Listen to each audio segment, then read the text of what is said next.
The Pacific Ocean is a vast, unforgiving expanse. Out here, the world shrinks to the steel deck of the Coast Guard cutter Monroe. The crew scans the endless blue, waiting for a sign. But today, the stakes are higher. Millions in illegal drugs, a direct challenge to law and order. The target is a low-profile vessel, what smugglers call a narco submarine. These crude, custom-built vessels are designed to disappear, riding just below the surface, nearly invisible. Finding one is like searching for a needle in 1,000 haystacks. The Monroe's mission: find that needle.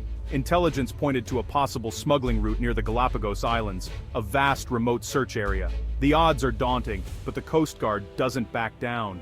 They deploy assets, draw search patterns, and begin the painstaking process of elimination. The crew prepares for a long, grueling search, checking gear, running drills, and waiting. Every blip on the radar could be the one, or nothing at all. The ocean plays tricks, but the crew is trained, focused, and determined. They know failure means another shipment gets through, fueling addiction and violence. The tension is real, the mission critical. Somewhere out there, the ghost is moving. The hunt is on. The Monroe's crew is ready, eyes fixed on the horizon. They know what's at stake. This isn't just a patrol, it's a battle for the future. The Coast Guard stands as the last line of defense. Out here, there are no second chances. The search begins. The crew watches, waits, and hopes. Because in the deep blue, the ghost is always moving. And today, they intend to catch it. The chase for the narco sub has begun. What is a narco submarine? Not the high-tech subs from movies. These are homemade, built in jungle shipyards. Fiberglass, wood, a single diesel engine, crude but effective. Their goal: total stealth. They ride just below the surface, nearly invisible to radar and the naked eye. Inside, conditions are horrific, cramped, toxic, barely enough air. Crews of 3 or 4 endure weeks at sea, surrounded by bales of cocaine. Why risk it? Money. A single trip can change a life, if they survive. These semi-submersibles are a game changer for cartels. Go-fast boats were easy to spot. Narco subs are not. They slip through the vast Pacific, evading law enforcement.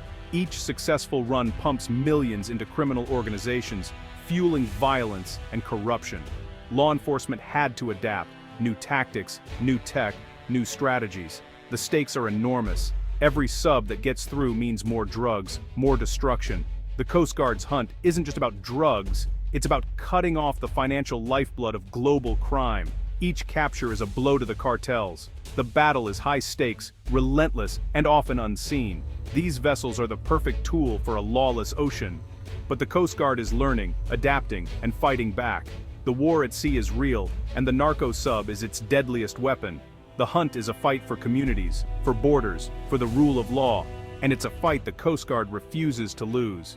The operation started with a whisper of intelligence, a possible narco sub moving north, east of the Galapagos. The search area, larger than Florida. The target, smaller than a school bus. The captain gathered his team, plotting a parallel track search, back and forth, covering every mile. The Monroe's helicopter, Seahawk 65, would extend their reach. Every crew member had a role in this coordinated hunt. For 2 days, the Monroe plowed through swells, lookouts scanning the horizon, sailors glued to radar screens. Every blip, every heat signature was scrutinized.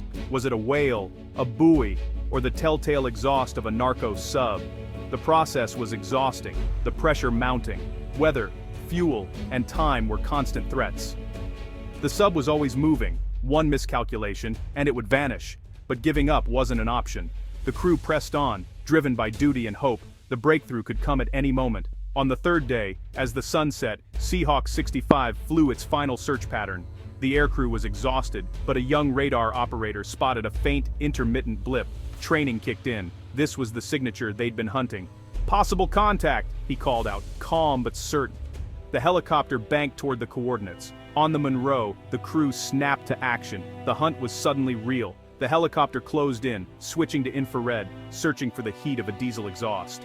At first, nothing but endless waves. Doubt crept in, but the pilot circled, refusing to give up. Then, visual contact, hotspot, it's an LPV. The crew's exhaustion vanished, replaced by adrenaline. They had found the ghost. The pilot relayed the position to the Monroe. The chase was about to begin. But finding the sub was only step one. Now came the most dangerous part: stopping it. The smugglers wouldn't give up easily. The real drama was about to unfold. The Monroe's crew prepared for action. The helicopter maintained visual, guiding the cutter and boats. The Narco sub was in their sights. The tension was electric. The Coast Guard was ready to strike. The next move would decide everything. The ghost had been found. Now, it had to be captured. The final act was about to begin. With the sub confirmed, the Monroe launched its over-the-horizon boats. Armed boarding teams sped across the waves, helicopter overhead, closing in on the target. The Narco sub, a crude blue shape, raced ahead, smugglers desperate to escape. The Coast Guard boats maneuvered to intercept, battling rough seas. Suddenly, two cartel go-fast boats appeared on the horizon, armed escorts. The helicopter spotted them first, relaying the threat. The situation escalated.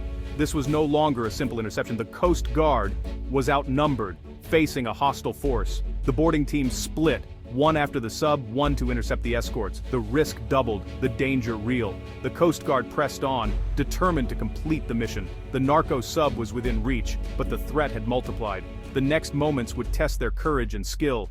The cartel escorts threw the plan into chaos, maneuvering aggressively to shield the sub. The Coast Guard split its forces, one boat after the sub, one to intercept the escorts. Suddenly, the lead boat's engine died, leaving it adrift and vulnerable. The sub pulled away. Cartel boats circled menacingly. The Monroe's captain ordered the second boat to assist, prioritizing crew safety over the mission. The helicopter descended, using rotor wash and a show of force to drive off the cartel boats. The smugglers, faced with overwhelming presence, fled. The immediate threat was gone, but precious time was lost. The sub was escaping, the mission in jeopardy. The Coast Guard regrouped, determined not to let the ghost slip away. The chase was back on, but the odds had shifted. Every second now counted. With the escorts gone, focus returned to the sub. The disabled boat's crew got their engine running. Both boats resumed the chase. The sun was setting. Darkness would let the sub vanish. The teams boxed in the vessel, helicopter overhead, searchlight ready. The boarding leader shouted commands, in Spanish. "Stop! This is the United States Coast Guard!" For a tense minute, the sub kept moving. Then, a hatch opened. 3 men emerged, hands raised in surrender. The chase was over. The boarding team secured the smugglers, leaped onto the sub, and shut down its engine. The vessel was under Coast Guard control. The final standoff ended with surrender, not violence. The ghost had been captured. The mission's most dangerous moment was over. With the sub secured, the boarding team opened the holds. Hundreds of bales of cocaine, over 12,000 pounds, street value more than $165 million. A massive blow to the cartel. A tidal wave of poison stopped. The crew formed a human chain, offloading the contraband. Exhausted but triumphant, they saw the impact of their work firsthand. This was more than a mission, it was proof of their resolve. The Coast Guard's victory sent a message. The high seas are not safe for smugglers. Each capture is a win for communities, for law, for hope. The war at sea continues. Cartels adapt, but so do the Guardians. Every seizure saves lives, disrupts crime, and reaffirms the rule of law.